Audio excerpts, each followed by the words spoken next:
A graça e a paz do nosso Senhor e Salvador Jesus Cristo a todos, e dando continuidade aos nossos devocionais diários, continuando a nossa leitura, meditação, busca de Deus em Sua palavra, neste importante transformador para as nossas vidas que é Atos dos Apóstolos, onde estamos meditando ainda no capítulo 9, onde encerraremos hoje com a leitura dos versículos 32 ao versículo 43.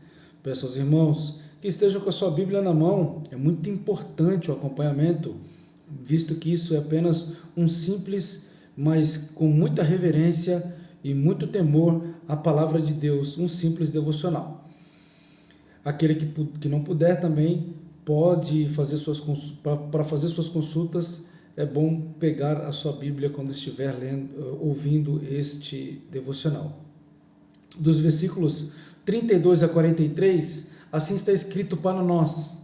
Aconteceu que, viajando Pedro por toda a parte, chegou também aos santos que habitavam em Lida. Ali encontrou um homem paralítico que se chamava Enéas e que estava prostrado numa cama fazia 8 anos. Então Pedro lhe afirmou: Enéas, Jesus, o Cristo, cura a ti. Levanta-te e arruma a tua cama.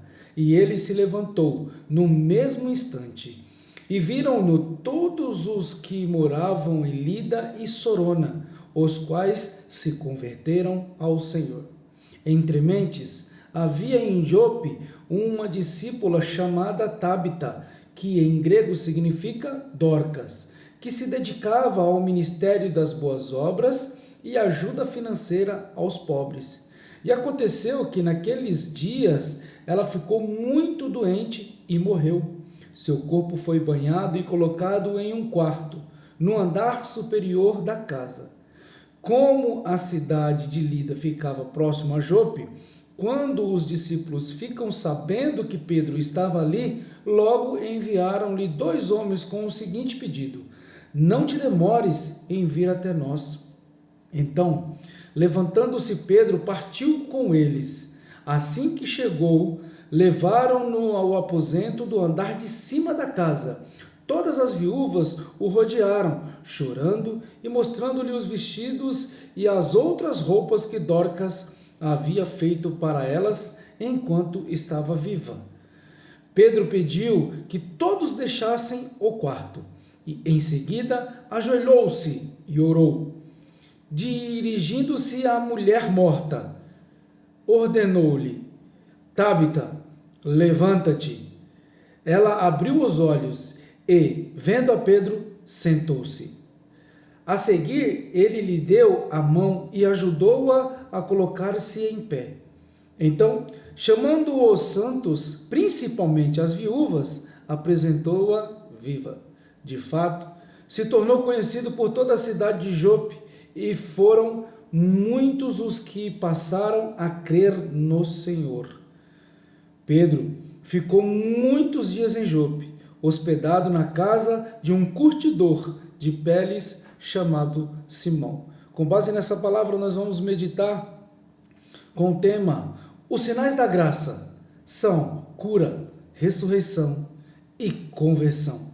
Lucas, nos versículos 32 a 43, relata Pedro, apóstolo de Cristo, indo em terras que habitavam crentes, e sua missão era entregar pela fé os sinais, maravilhas, vindas do poder de Deus, para que todos crescem e seguissem e ainda convertessem os que ainda não tinham aceitado Jesus como seu Salvador.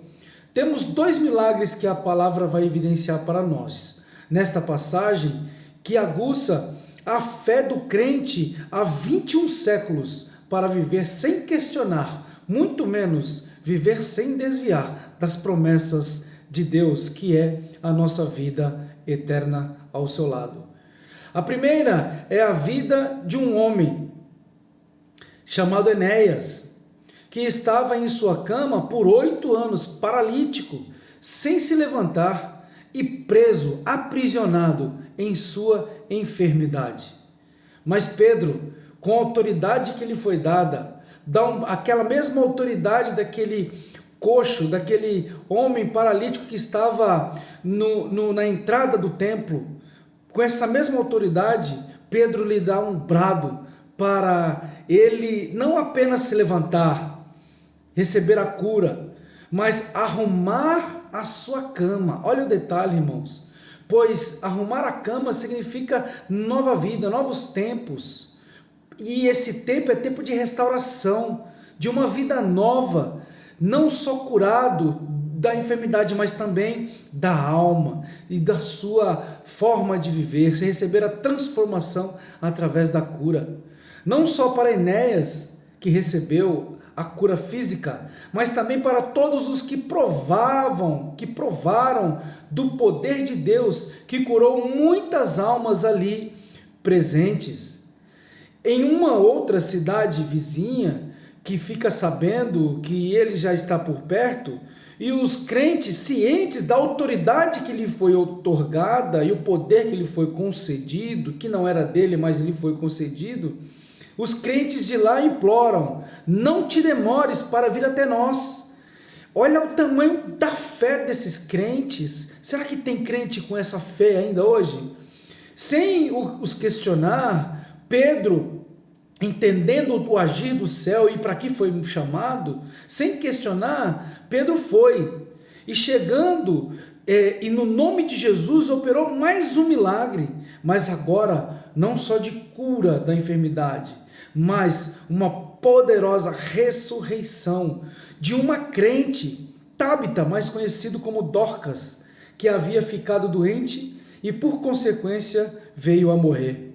Pedro, ao chegar, ele faz a leitura do cenário, ele faz a leitura do ambiente, e aí, fazendo a leitura, ele não hesita, que ali ele foi chamado para transmitir o poder que Deus lhe concedeu, e que só através dele podia ressuscitar aquela mulher.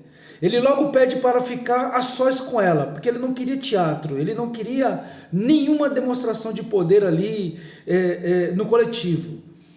E aí, ele estando com ela, unicamente com ela, o que ele vai fazer? Ele vai orar. Ele ora, mas com muita fé, a fé que lhe foi concedida pelo Espírito, o Espírito de Deus, que levou ela a ressuscitar, a curada da morte. Vê se pode isso, irmãos. Só crente para acreditar, tem que ser muito crente para acreditar nisso, há 21 séculos depois.